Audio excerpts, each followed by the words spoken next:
paz do Senhor, meus irmãos. A paz do Senhor, professor Márcio.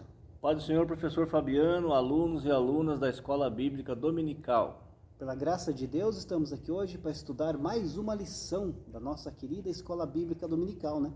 E dando aí o prosseguimento ao estudo desse primeiro trimestre de 2022, onde estamos estudando aí o tema A Supremacia das Escrituras, a inspirada, inerrante e infalível Palavra de Deus, né, irmão Márcio? É verdade. Supremacia, professor Fabiano, está acima de tudo, né? A palavra de Deus está acima de tudo e de todos. Mesmo nós estamos vivendo em um mundo que hoje em dia pregam que tudo é relativo, né? Não existe uma verdade absoluta. A palavra de Deus é a verdade absoluta sobre tudo, é a suprema sobre tudo, né? Supremo. E hoje nós chegamos na lição de número 4, né? Que vai tratar a respeito da estrutura da Bíblia, né, professor Márcio? Já estudamos aí sobre a autoridade da Bíblia, sobre a inspiração divina da Bíblia, e hoje vamos estudamos na lição passada sobre a inerrância da Bíblia, e hoje vamos estudar sobre a estrutura da Bíblia, né? Fechando aí esse primeiro bloco de lições aí que fala a respeito das características da Bíblia Sagrada, né, professor Márcio? É verdade. E com relação à estrutura, né, de um livro, né, professor Márcio, é muito útil, né, nós conhecer a estrutura de um livro, né, como ele foi organizado, especialmente quando se trata de um livro muito longo, e um livro também muito importante e antigo, como que é a Bíblia Sagrada, né? Exato, e veja que levou 1.400 anos para se juntar todos os livros da Bíblia, né?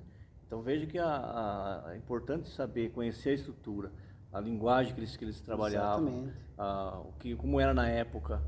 Nós sabemos que a Bíblia não era desse jeito que nós temos aqui, eram rolos, Com certeza. era escrito no papiro, era escrito em outros materiais que não tinha também, era escasso. Exatamente. Então tudo isso foi montando essa estrutura que nós temos hoje. Chegar do jeito que é hoje, né? Então veja, foi 1.400, 1.500 anos aí para juntar todos os 66 livros que nós temos hoje na Bíblia. Então veja o trabalho dessa estrutura, né? Ter aí uma ideia geral, né, pelo menos de como que a Bíblia está estruturada, como que chegou até as nossas mãos, e pode ajudar muitas pessoas a se orientar, né, professor Márcio, e até evitar, né, que se sinta perdido no meio da Bíblia. Exatamente. Por exemplo, os profetas, né? Se você conseguir identificar ali a época que cada profeta profetizou, né? Nossa, vai te ajudar e muito. Sim, para você entender ali a mensagem do profeta, para quem ele profetizou, né? Isso. Quem estava sendo alcançado. Qual era o cenário da época? Exatamente. O que estava acontecendo na história da humanidade, né? Exatamente. Porque nós temos que entender que a Bíblia foi sendo escrita, mas o mundo já estava em volta aqui. O mundo já existia. Então tinha história de Israel, mas tinha fora também. Com certeza.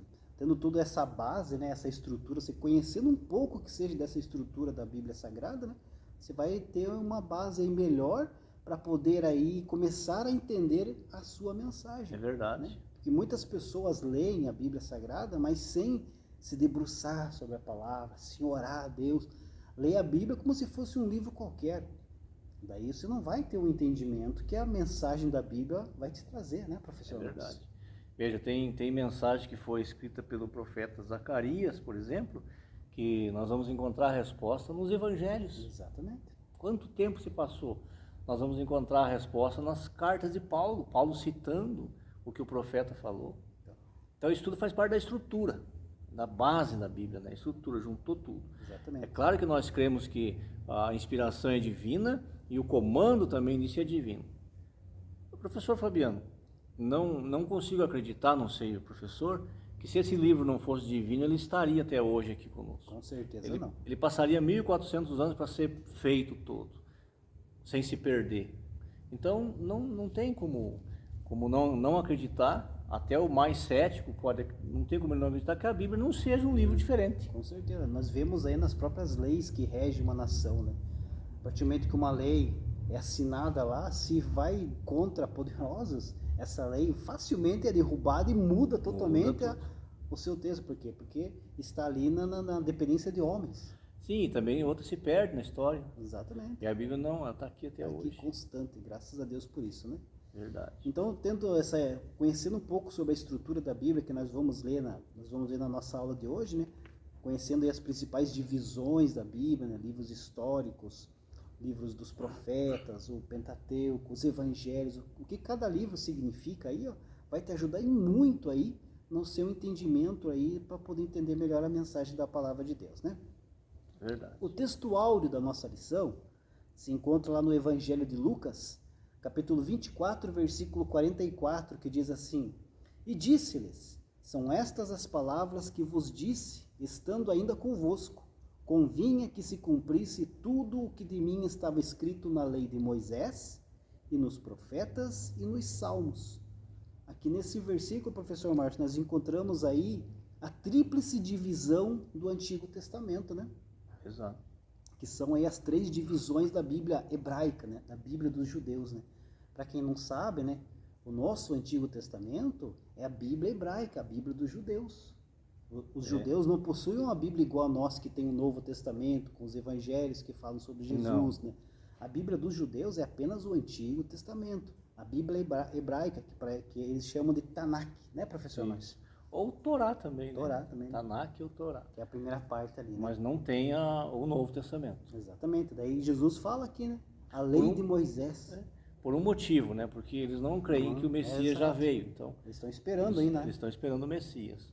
Então eles não aceitaram o Novo Testamento. Exatamente. E é isso que eu ia dizer. Foi Jesus que disse, né? Ele disse, Jesus falando para os discípulos, olha, o que está acontecendo comigo está escrito. Exatamente. Tinha que acontecer. Está testando ali, né? É. Aqui ele fala sobre a lei de Moisés. A lei de Moisés aqui é o Pentateuco. Pentateuco. Que vai ali de Gênesis até o Deuteronômio. Exato. Aí quando ele fala aqui nos profetas, os profetas aqui na Bíblia hebraica, ela abrange tanto os profetas aqui que tem na nossa Bíblia, como também os livros históricos, né? Sim. Que vai lá de Josué, Neemias, né? Que fala sobre os reis, Samuel, que conta a história do povo de Israel. Exatamente. Então engloba ali na Bíblia hebraica todas essa parte histórica dos profetas do nosso Antigo Testamento, que para eles aqui é o livro dos profetas. E também Jesus fala dos Salmos. Sim. Os Salmos ali que representa ali toda a literatura de sabedoria do Antigo Testamento, né? Que começa lá em Jó e vai até Cântico dos Cânticos aqui no nosso Antigo Testamento. Sim, Salmos está ali as orações, os cânticos. E Jesus, com isso aqui, nós vemos aqui essas 3 divisões da Bíblia hebraica, é todo o nosso Antigo Testamento. Então, o que Jesus está falando aqui? Que todas as partes do Antigo Testamento, que Jesus citou aqui, ó, dão testemunho de Jesus. Sim. Jesus veio cumprir. Então, o Antigo Testamento inteiro fala de Jesus. Exato. Nós encontramos Jesus em todos os livros do Antigo Testamento. A primeira menção de que Jesus viria está em Gênesis 3:15. Da semente da mulher nascerá um. É conhecido como proto-evangelho. Quem é esse um? Jesus. Então ali Deus estava falando, quando Deus veio ali para fazer para dar a sentença para o casal e para a serpente, ele falou, da semente da mulher vai nascer um. Então ali começa a falar de Jesus. Falar de Jesus. Em todos os livros, se você ler aí os livros do Antigo Testamento, você vai ver que todos eles falam sobre Jesus. Você vai encontrar Jesus em todos eles. Todos eles. A nossa verdade prática destaca que a Bíblia se divide em Antigo e Novo Testamento, totalizando 66 livros divinamente inspirados. Toda ela é a nossa única regra de fé e prática, né? Então a Bíblia é o nosso manual, né, professor Márcio? Nosso manual de fé e de prática, né? É interessante essas 3 palavrinhas, regra, fé e prática. Então tem que praticar. Exatamente. Se nós pegarmos aí um manual, né?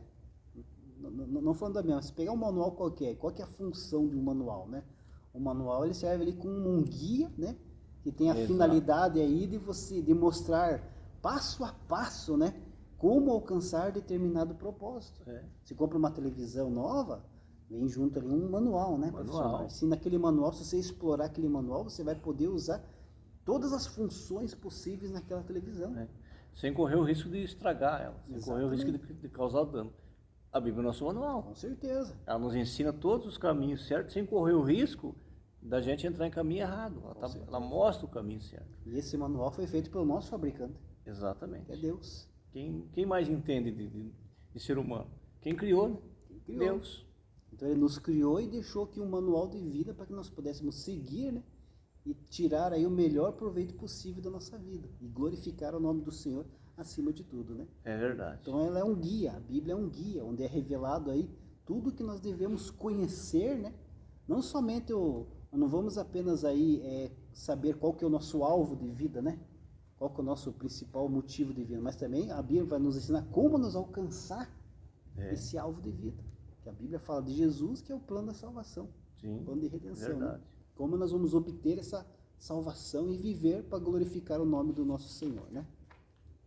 E por ser aí, né, professor Márcio, antes de nós entrarmos na nossa lição, por ser aí a nossa regra de fé e de prática, né? A Bíblia deve ser estudada, professor Márcio, com muita seriedade, com certeza. Não é verdade? Com muita dedicação, para que se tenha aí um conhecimento pleno, né, e consolidado da verdade.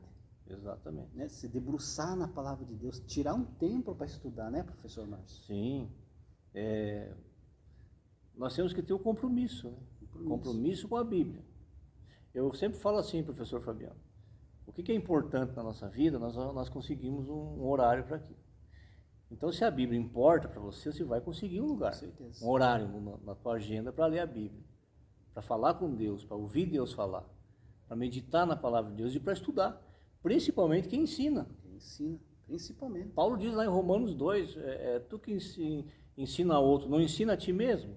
Quando nós falamos de quem ensina, não estamos falando apenas de professor de escola bíblica dominical. Pregadores também. Pregadores também são ensinadores da palavra. De uma certa forma, todos nós somos, né?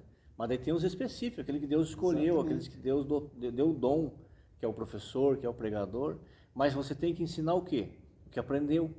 Então tem que pôr a Bíblia como prioridade na vida. Com certeza. E o lugar onde nós estudamos com seriedade a Bíblia Sagrada, professor Márcio, é na escola bíblica dominical. É na escola dominical, com certeza. Onde temos ali classes para todas as idades. Todas as idades.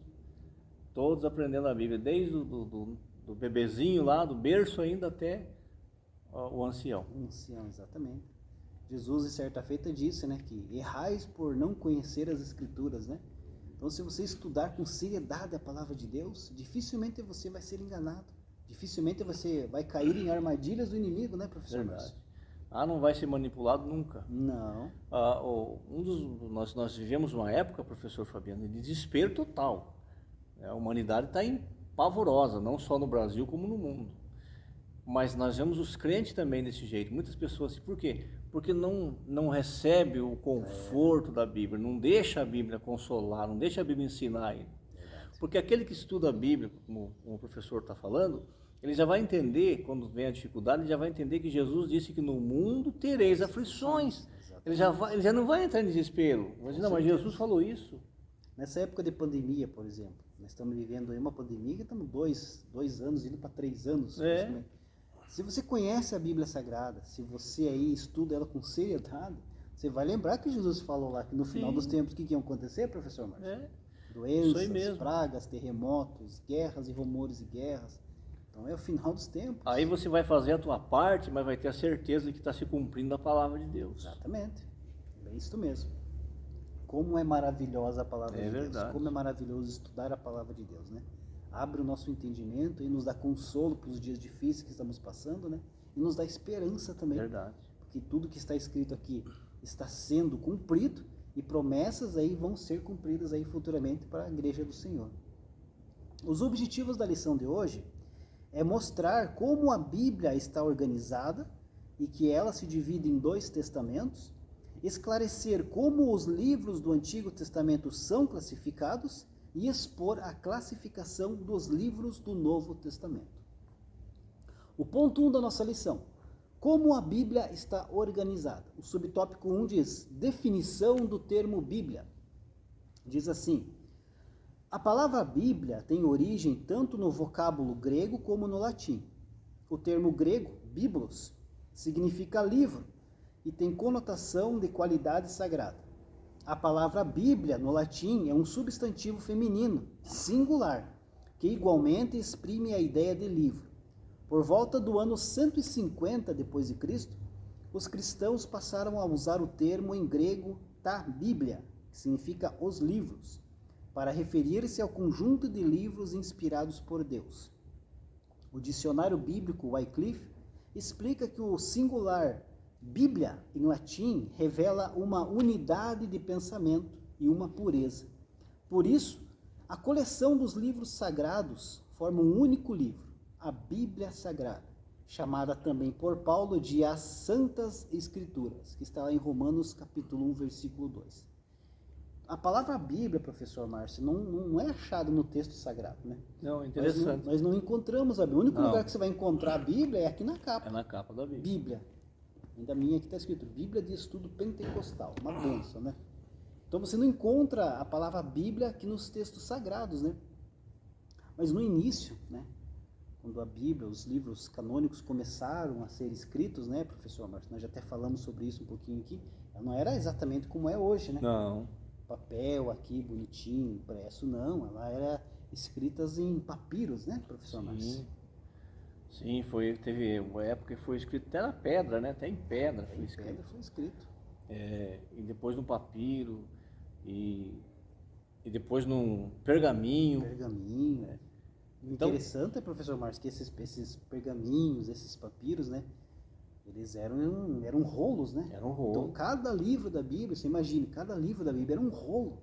Agora, você imagina se andar com um rolo de Isaías, que é um livro de vários capítulos, era gigantesco. Livro de Salmos, 150 Salmos. Salmo, por isso que Salmo, se você não sabe, ele era dividido em 5 rolos, de tão grande que ela, né? Então, se você encontrar na tua Bíblia, você vai ver lá livro 1, livro 2, livro 3, livro 4, livro 5, nos Salmos, que era dividido em 5 rolos de tão grande que era, né? Sim. Aí, com o passar do tempo, foi modificando, ela foi ficando... o texto sagrado não mudou, mas foi mudando o seu formato. Exatamente. Foi ficando mais fácil, né? Mais ágil para nós podermos manusear a Bíblia Sagrada, né? Interessante, professor, que o Pentateuco tem a ver com isso, né? Porque Penta quer dizer os 5 primeiros livros. E Teuco, ou Teuchos, era uma espécie de um lugar onde guardava os rolos. De um estojo onde guardava. Então alguém ia ministrar e dizia, vai lá e busca lá no Teucho, lá o rolo tal. Eles iam lá e traziam Gênesis, Êxodo. Então essas são isso faz parte da estrutura da Bíblia. São curiosidades que estamos falando aqui, mas que era assim. Que faz parte para a Bíblia chegar até nós aqui, passou por todo esse processo. Exatamente. Então esse rolo, né? Esse pequeno rolo aí que nós estamos falando aí, era chamado de Bíblia. Bíblia, né? Então, vários pequenos rolos desse, juntando eles, era chamado Bíblia. Era o que seria ali no caso o plural, né? Então, literalmente, nós vemos aí, a palavra Bíblia quer dizer, então, uma coleção de pequenos livros. Exato. Exatamente isso. Por isso que é o nome de Bíblia, né? Que são pequenos livros, ou que seria lá originalmente pequenos rolos, né? Que juntando eles dá o nome de Bíblia, que é o livro aí, com todos esses pequenos livros, né? Só que com a invenção do papel, né? Sim. Anos à frente, né? Desapareceram os rolos. Não se usavam mais os rolos, exato. Né? E a palavra Biblos deu origem, então, à palavra livro. Daí começaram a chamar de livro. Por isso que a Bíblia é um livro. É um livro. Aí daí que se originou este nome aí, né? Inclusive nos textos da Bíblia nós vamos encontrar Santas Escrituras, livro sagrado, lei de Deus. Exatamente. Só que a primeira pessoa que usou o nome deste livro como Bíblia, né? Foi João Crisóstomo, né, professor Márcio? Sim. Isso lá no século IV depois de Cristo. Então ele foi a primeira pessoa, né? Que ele era o patriarca lá de Constantinopla, a primeira pessoa a usar essa coleção de livros e com o nome Bíblia. E a partir daquele momento, a Bíblia, as Escrituras Sagradas, começou a se chamar Bíblia Sagrada. Devido à coleção dos exatamente, livros. Exatamente. Subtópico 2, o cânon da Bíblia. A expressão cânon procede do hebraico kane, com o sentido de vara de medir. O termo corresponde em grego é cânon, que significa régua. Desse modo, na teologia, o vocábulo cânon é empregado como norma de avaliação para identificar os livros sagrados. Em vista disso, o termo canônico passou a designar os 66 livros aceitos como divinamente inspirados, 39 livros no Antigo Testamento e 27 no Novo Testamento. Isso quer dizer que o Espírito Santo guiou o seu povo a reconhecer a autoridade desses escritos como regra de fé e prática. Nesse sentido, o cânon bíblico está completo. Nada pode ser acrescentado ou retirado das escrituras canônicas, né? Então, cânon bíblico, o que é o cânon bíblico, né? Cânon bíblico é a coleção de livros aceitos como realmente inspirados por Deus. Se nós formos fazer uma pesquisa, né, professor Márcio, de tantos livros da antiguidade, nós vamos ver que tem vários outros livros que não entrou aqui no cânon sagrado. Sim. Para você ter uma ideia, quando da escolha do livro de Apocalipse, de João, que João escreveu, tinha mais de 100 livros de Apocalipse escritos. Imagina. Mas o de João era o que tinha harmonia com os outros textos. Exatamente. Ele harmonizava com os outros escritores, né? Desde o Gênesis. Então eles se encaixavam. Mas tinha Apocalipse de Paulo, de Tomé, alguém escrevia e colocava o nome dessas pessoas que eram conhecidas. Exatamente. Para ver se passava. Mas é divino, né? Inspirado por Deus, não entrou. Mas não passou pelo cano. Não passou pelo cano, né? E é interessante que também, professor Márcio, só para efeito de entendimento, né?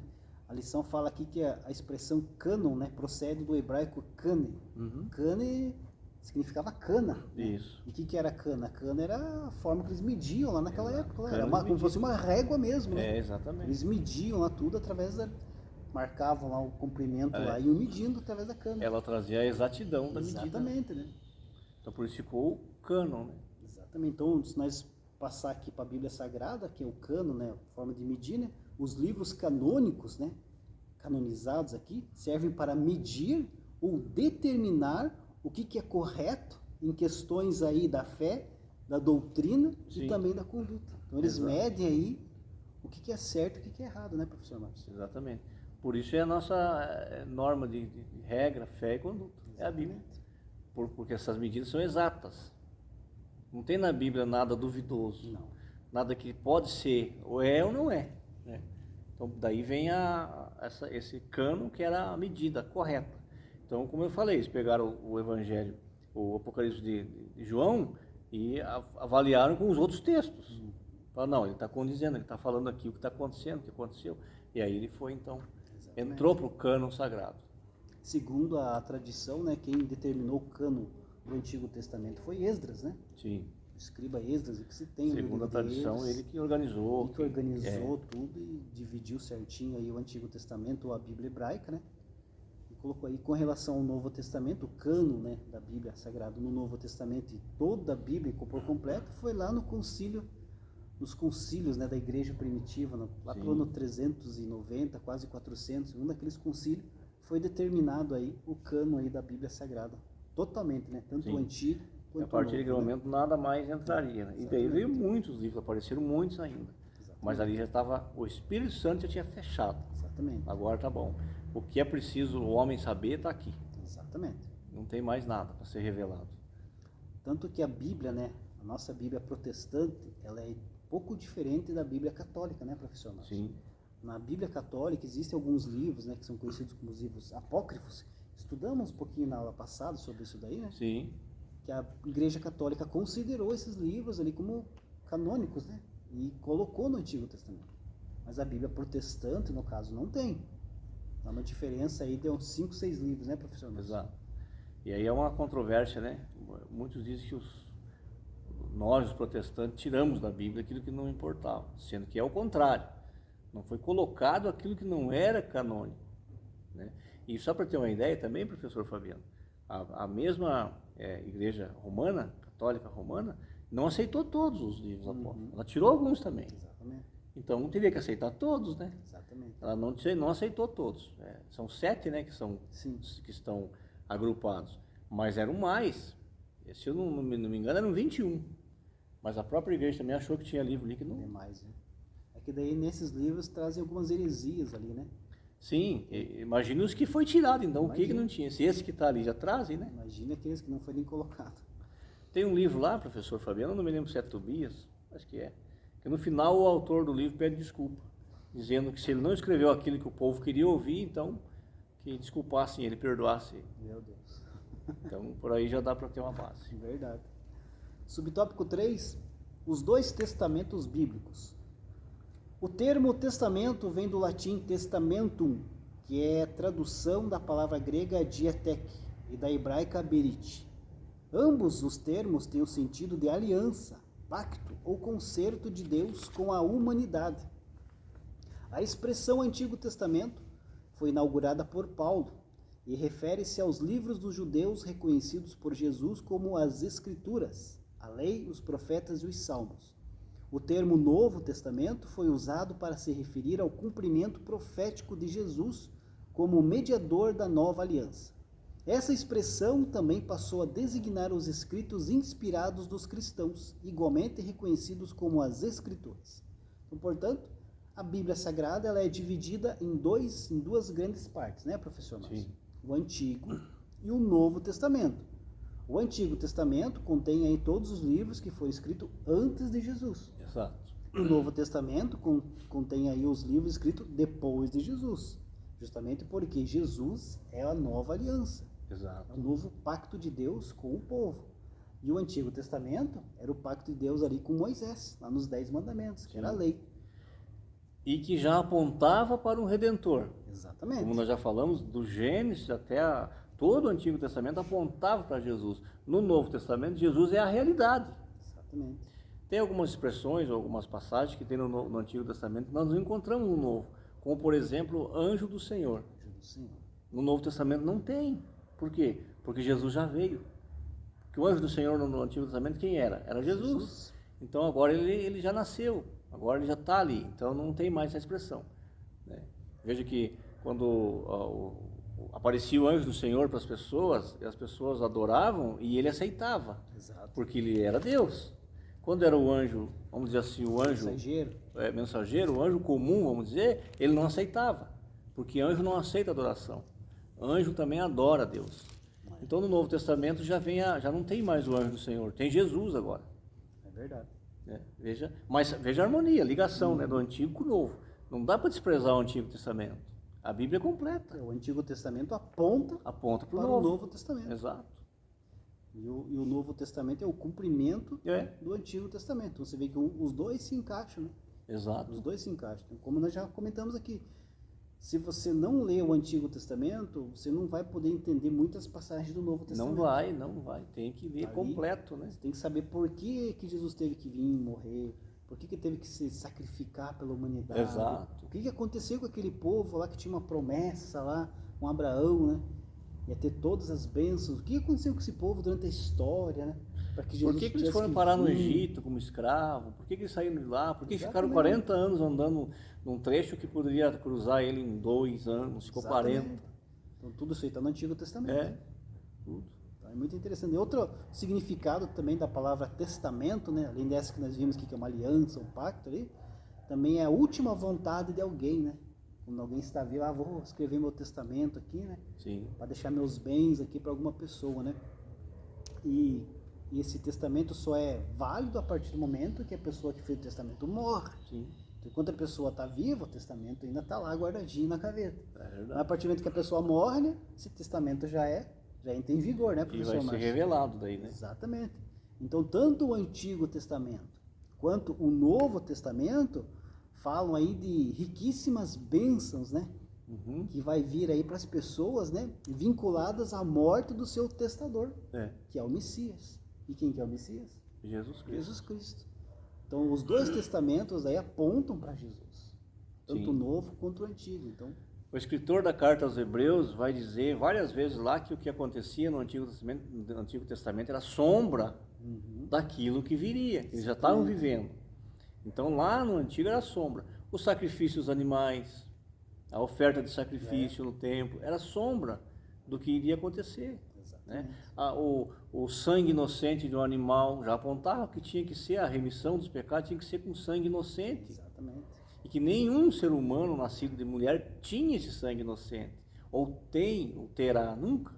Só o sangue do Cordeiro, só o sangue de Jesus. Então apontava tudo para ele. Para Jesus. Nós lemos lá em Levítico, né? Todo aquele processo de sacrifício do tabernáculo, é tudo aquilo dali mirando para Jesus. A forma de sacrifício de Jesus.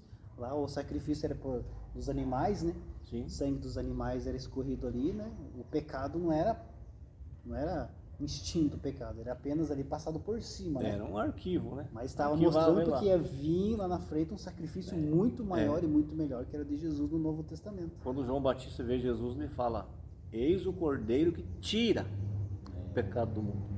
Então, o sacrifício com sangue de animais, ele só arquivava. Mas agora o sacrifício com o sangue de Jesus tira o pecado.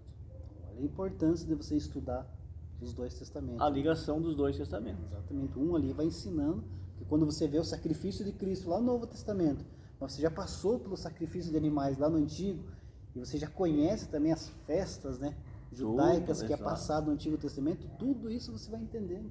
As expressões que Jesus fala nas parábolas, né, trazendo os exemplos de ensinamentos, é tudo da cultura judaica que está lá no Antigo Testamento. É verdade. Então é muito importante poder fazer esse estudo sistemático de toda a Bíblia Sagrada, né, professor Marcos? Com certeza, tem que fazer. Ponto 2 aqui da nossa lição, o Antigo Testamento, né? Subtópico 1, os livros do Antigo Testamento. A classificação dos livros do Antigo Testamento, tal qual a conhecemos hoje, se divide nos seguintes grupos: Pentateuco, lei, que é constituído por 5 livros, de Gênesis a Deuteronômio; históricos, formado por 12 livros, de Josué a Ester; poéticos, composto de 5 livros de Jó a Cantares de Salomão; e proféticos, que se subdividem em profetas maiores, com 5 livros, de Isaías a Daniel, e profetas menores, com 12 livros, de Oséias a Malaquias. A divisão utilizada pelos judeus era tripartida: a lei, os profetas e os salmos ou escritos. Apesar da cultura judaica fazer uma categorização diferente, o conjunto do Antigo Testamento soma os mesmos 39 livros, divinamente inspirados, tanto para os judeus como para os cristãos.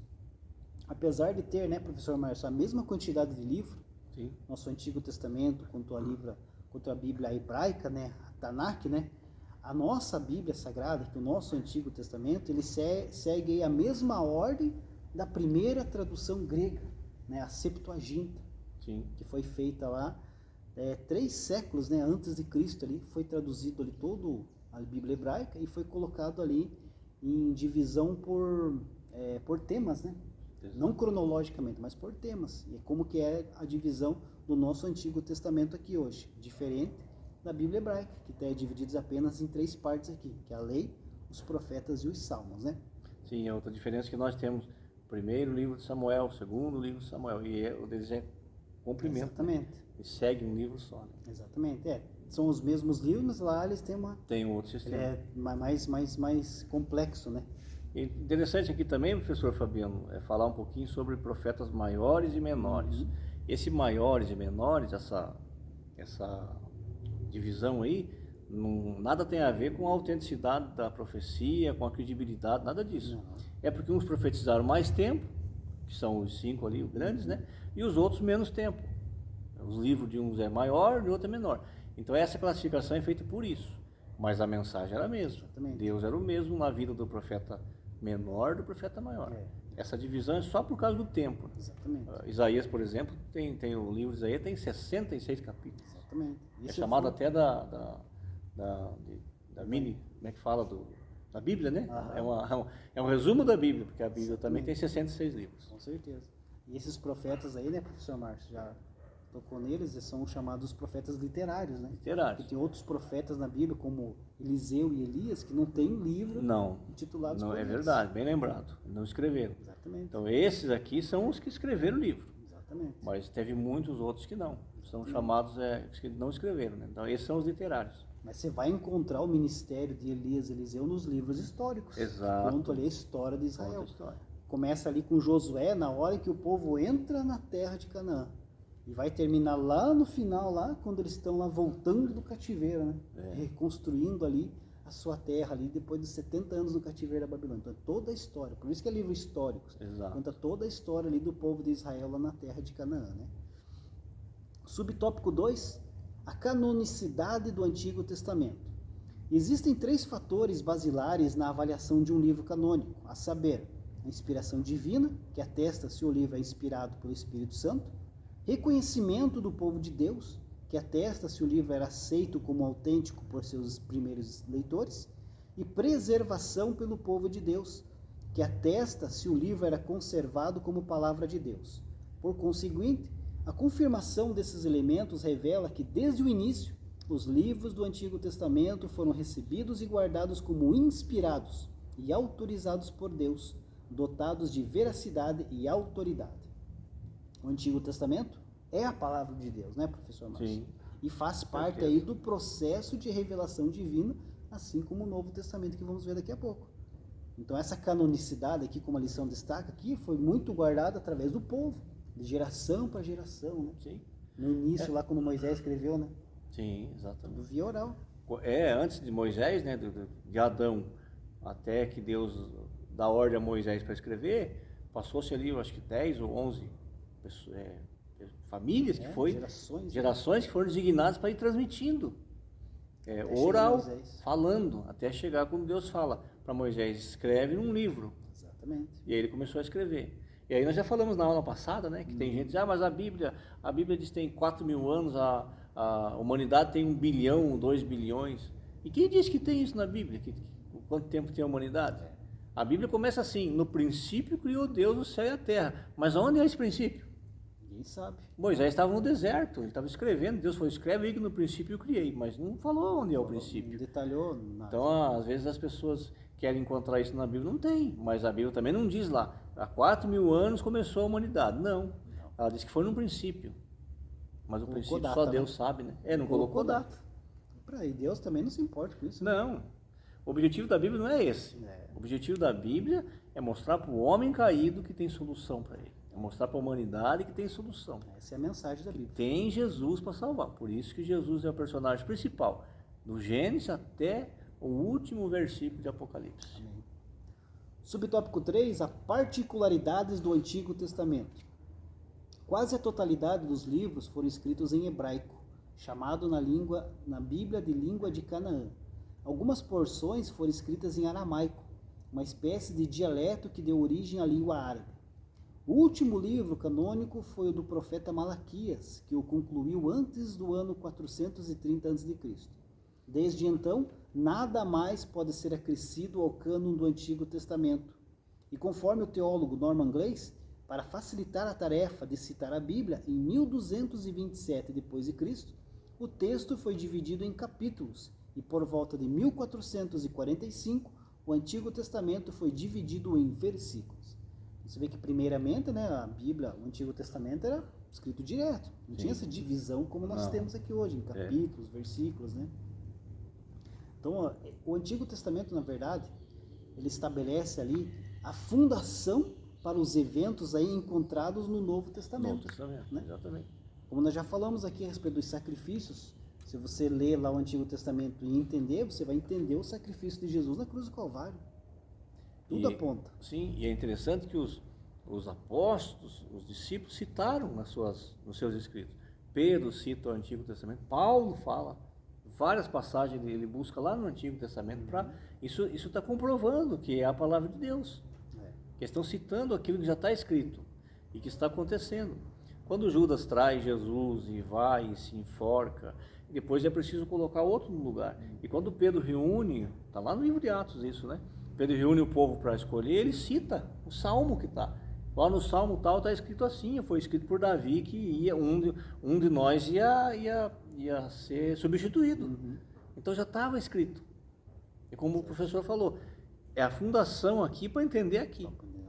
Tem uns pregadores por aí, professor Fabiano, que não quer saber do Antigo Testamento, que isso é coisa de velho, isso já passou. No tempo da graça, né? Agora é só a graça. Novo Testamento. Mas não. Só que eles esquecem que a Bíblia ele é uma revelação progressiva. Progressiva e ela se interpreta sozinha. Exatamente. Então veja, o que Davi escreveu sobre Judas se interpretou lá quando Judas se enforcou, lá quantos anos depois, quando eles foram escolher. Então não foi aleatório, não foi da cabeça do Pedro que ele disse, vamos ter que pôr alguém para ficar 12. Nós estamos só em 11. Não, estava escrito que ia ser 12, 11 e voltava a ser 12. Exatamente, tudo está explicado ali. Agora você imagine, você compra um bom livro na livraria, um bom livro. Aí você começa a ler esse livro da metade para frente. Você vai conseguir entender esse livro? Claro que não, você vai ter que ler o livro desde o começo. A Bíblia Sagrada é a mesma coisa. Não basta você ler apenas o Novo Testamento. Não. Você tem que ler o Antigo Testamento também para você poder entender muitas coisas, né? Muitas coisas do Novo Testamento só serão entendidas, né, professor Márcio? Aí quando é visto como cumprimento do Antigo Testamento. Exatamente. Ela se completa toda ela. Por isso que nós falamos que ela é uma revelação progressiva. Agora, cuidado, professor, pregador, de ficar pegando versículo isolado aí, que era promessa para o povo de Israel. Também tem isso, né? E aplicando para hoje. Cuidado, hein? Verdade. Comerás o melhor da terra. Cuidado com isso. É verdade, professor. Porque ia comer o melhor da terra, mas depois na sequência lá o contexto fala o que tinha que fazer. Mas só prego isso. Exatamente. Mas não prego o que tinha que fazer, né? Com certeza. Se tem sempre, na Bíblia tem sempre lá uma condição. Se fizer isso, vai receber isso. Toda bênção tem um condicional. Tem um condicional. Tem um condicional. Então vamos cuidado, hein? As bênçãos é bom, né? Mas o condicional o povo esquece. É verdade. Esse é o problema. Ponto 3, o Novo Testamento. Os livros do Novo Testamento.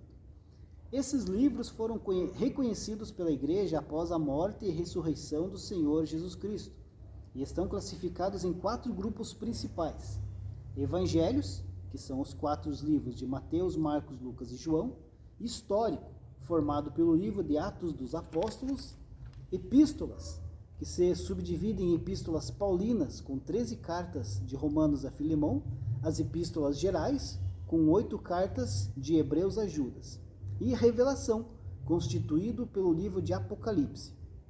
O conjunto totaliza 27 livros inspirados e autorizados, que são chamados de canônicos, né? Nos primórdios do cristianismo, né, professor Márcio, da igreja primitiva, né, a vinda, já no final do século I, ali, metade do século I, ali, surgiram muitos falsos profetas, né, falsos ensinadores, né, e muitos desses livros do Novo Testamento, principalmente as epístolas, né, elas foram escritas justamente aí para derrubar esses ensinos dos falsos profetas que estavam disseminando dentro da igreja. Exato. Eles estavam ali colocando perguntas na cabeça dos cristãos, né? Colocando dúvidas na cabeça a respeito dos ensinamentos dos apóstolos, né? Então eles precisavam escrever essas epístolas, principalmente, né? Para derrubar esses falsos ensinos que estavam disseminando dentro da igreja. Exatamente. Aqui, professor Fabiano, só para deixar bem situado o estudante da Bíblia, esse Judas que fala aqui não é o Judas Iscariote. Esse Judas aqui é o meio irmão de Jesus, que escreveu uma carta também. Exato. E é interessante, é isso que o professor falou. Ele mesmo diz na carta dele que ele ia escrever sobre a esperança, sobre a alegria de ser salvo. Mas ele mudou de ideia porque ele escreveu para combater os falsos ensinadores. Ele falou, eu queria escrever para confortar vocês e dar esperança, mas eu preciso escrever para deixar vocês em alerta, porque os falsos estão aí. 1 João também, né? As cartas de João são maravilhosas, né? Ele fala a respeito lá de pregadores, né, que estavam indo na igreja explorar a fé dos crentes, né, colocando falsos ensinos dentro da igreja. João até fala, né, que não era para dar hospedagem para esses pregadores. Exato. Se por um acaso alguém passasse ali. Então, é muito interessante. Né? Será que está diferente? Muito diferente. Acho que hoje não tem mais pregadores explorando a fé do povo, né? Acho que não, né? Será que estão fazendo leilão de oferta nas igrejas já ou não? Acho que não. E falando ainda em João, o Evangelho de João também foi escrito, por isso que João começa, no princípio era o Verbo, e o Verbo se fez carne e habitou entre nós. Porque havia ali uma corrente muito forte do gnosticismo dizendo que Jesus não era Deus, que Jesus sofreu, Jesus não morreu na cruz como Deus. Então ele não morreu como humano, morreu como Deus. Porque como Deus ele não sentia dor nenhuma, então não valeu nada a morte dele. Aí João vem escrevendo, mostrando a divindade de Cristo. Então o evangelho de João é um pouquinho diferente dos outros evangelhos, para o estudante da Bíblia entender, porque João vem combatendo essa heresia que dizia que Jesus não era Deus. Eu já vi gente falar assim, por que 4 evangelhos, né? Se os 4 falam sobre Jesus, mas se você se atentar nos 4, você vê que os 4 falam sobre Jesus, mas de visões diferentes. Diferente. É como se tivesse uma paisagem ali, 4 escritores ou 4 pintores pintassem aquela imagem. É a mesma pessoa, mas de visões diferentes. E cada escritor escreveu para um povo específico. Exatamente. João é chamado de evangelho universal, mas foi escrito para o povo romano, outro foi escrito para o povo grego. Exato. Então tem essas diferenças. E como é que a gente sabe disso, professor? Estudando, lendo a Bíblia. Lendo a Bíblia, se aprofundando cada vez mais, buscando de Deus, principalmente o Espírito Santo. Exato. O Espírito Santo vai nos revelando, né? A Bíblia Sagrada é o único livro no mundo que a gente lê ela com o intérprete do lado, que é o Espírito Santo. Exatamente. Uma bênção, né? Subtópico 2, a canonicidade do Novo Testamento. Os critérios de avaliação do Novo Testamento são iguais aos que determinam o cânon do Antigo, isto é, a inspiração, o reconhecimento e a preservação dos livros como palavra de Deus. Nesse sentido, a Bíblia oferece indiscutíveis provas de inspiração do Novo Testamento. Quanto ao reconhecimento dos livros como fidedignos, desde o início os escritos falsos foram refutados pela Igreja. Em relação à conservação das Escrituras, os primeiros cristãos adotaram a prática de leitura dos livros autorizados em suas reuniões e cultos. Mediante tais fatos, atestava-se que desde o começo a Igreja primitiva reconheceu e preservou os livros canônicos, alicerçada sobre o fundamento dos apóstolos e dos profetas. Uma característica, né, professor Márcio, dessas cartas de Paulo, principalmente, né, que ela passava por todas as igrejas. Sim, eram cartas circulares, né? Então era lido numa igreja, por exemplo, a igreja de Éfeso lia a carta, passava para a igreja de Colosse, passava para outra igreja, e assim. Então e o povo cada vez mais aprendendo aí, sim, enraizando cada vez mais essas epístolas, principalmente, né? O que dá credibilidade que é a palavra de Deus. Que é a palavra de Deus. É a palavra de Deus. Exatamente. Então elas eram, como bem explicou o professor Fabiano, lidas nos cultos, nas igrejas. Eram levadas, né? As explicações que o Espírito Santo inspirou os apóstolos, Paulo e os outros escrever, e levavam o povo. Exatamente. Ou seja, já formando o nosso guia prático. Exatamente. Romanos, professor Fabiano, é considerada a carta, uma das cartas, ou melhor, a carta mais teológica de Paulo. Ele vai falar sobre salvação, justificação, ele explica muito bem. Mas os seus últimos 4 capítulos é uma carta que vai falar só sobre a conduta humana. Exatamente. Como a gente se relacionar com o vizinho, com o amigo, com o irmão, na igreja, com a família, com o trabalho. Veja a importância. Por quê? Porque se não tiver uma boa conduta, professor Fabiano, nós não vamos chegar no céu. Exatamente. Então as cartas, todo o ensinamento bíblico, ela visa a parte teológica, visa a parte espiritual, mas também visa muito a parte de conduta do ser humano. Exatamente. Como é que você anda, como é que você faz. E Romanos é um exemplo claro disso. Como nós falamos no começo da aula, a Bíblia Sagrada, a mensagem, ela nos mostra o alvo da nossa vida. Exato. E também nos ensina a alcançar esse alvo. É justamente a salvação aí, né? Em relação aqui à canonicidade, né, o principal critério ali para um livro ser canônico, né, ser inspirado por Deus, é ser escrito por um apóstolo, né? Ou então de alguém muito próximo de um apóstolo. Por exemplo, Marcos. Marcos não andou com Jesus, né? Mas Marcos foi discipulado por Pedro. Por Pedro. Então, que andou com Jesus. Né? Pedro andou com Jesus. Exatamente. Lucas. Lucas foi discípulo de Paulo. Sim. Que também ali teve um encontro genuíno com Jesus. Com Jesus. Então tudo isso daí aí, eles só autenticaram aí essas cartas, esses livros aí, como canonizados aí no Novo Testamento, inspirados por Deus, né? Subtópico 3, particularidades do Novo Testamento. Todos os livros do Novo Testamento foram escritos em grego koiné, um dialeto comum e presente por toda a cultura de fala grega, e que muito auxiliou na propagação do Evangelho nos primórdios do cristianismo.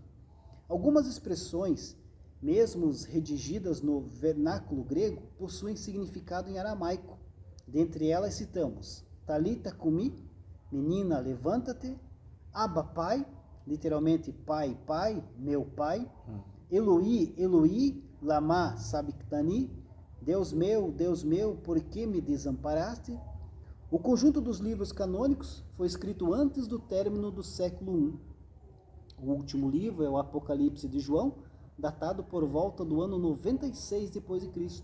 E desde o encerramento do cânon, os cristãos reconhecem apenas os 27 livros como inspirados. Por fim, em torno de 1555, o Novo Testamento também foi dividido em versículos, assim como o Antigo Testamento. Exato. E completou aí toda a nossa Bíblia Sagrada que nós temos em mão nos nossos dias de hoje, né? Aqui, professor Márcio, a respeito do Novo Testamento, né? Tomando o Senhor Jesus, né, como o centro da Bíblia, como a mensagem principal da Bíblia, né? Então nós podemos resumir os 27 livros que formam aqui o Novo Testamento em 4 palavras, né? Primeira palavra, manifestação, que é os 4 evangelhos, né? Exato. Que vão relatar aí a manifestação do Cristo, o Messias ali em forma de homem, em carne, né? A outra palavra, propagação, que seria o livro histórico, o livro de Atos, Sim. que vai contar a propagação do evangelho. Outra palavra, explanação, que são as epístolas, né? Sim. Que é a explanação da doutrina de Cristo.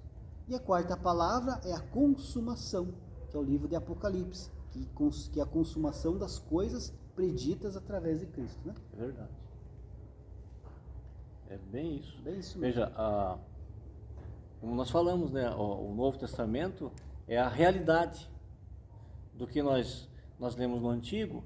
Agora já está aqui Cristo. Outra interessante, outra curiosidade também interessante, professor Fabiano, que no Antigo Testamento, nós já falamos isso aqui também, os profetas diziam, veio a minha palavra do Senhor, assim disse o Senhor, né? Usaram muitas vezes isso.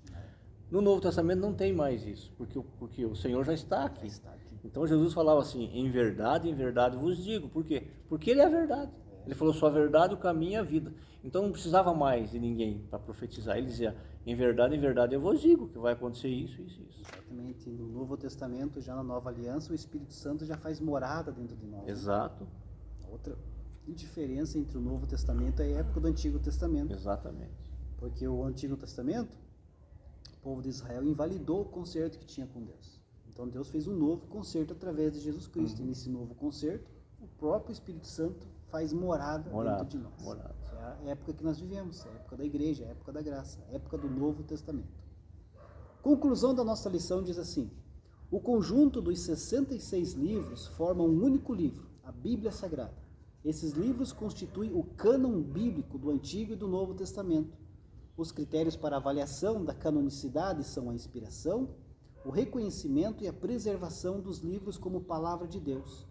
A comprovação desses critérios revela que as Escrituras foram aceitas e preservadas como os livros autorizados por Deus.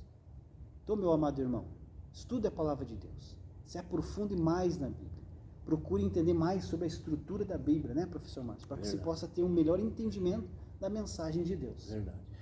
Professor Fabiano, em Apocalipse capítulo 1, versículo 3, diz assim: feliz ou bem-aventurado é quem lê, ouve e guarda as palavras da Bíblia Sagrada. Então, quer ser feliz? Leia a Bíblia. Amém. Deus abençoe. Deus abençoe.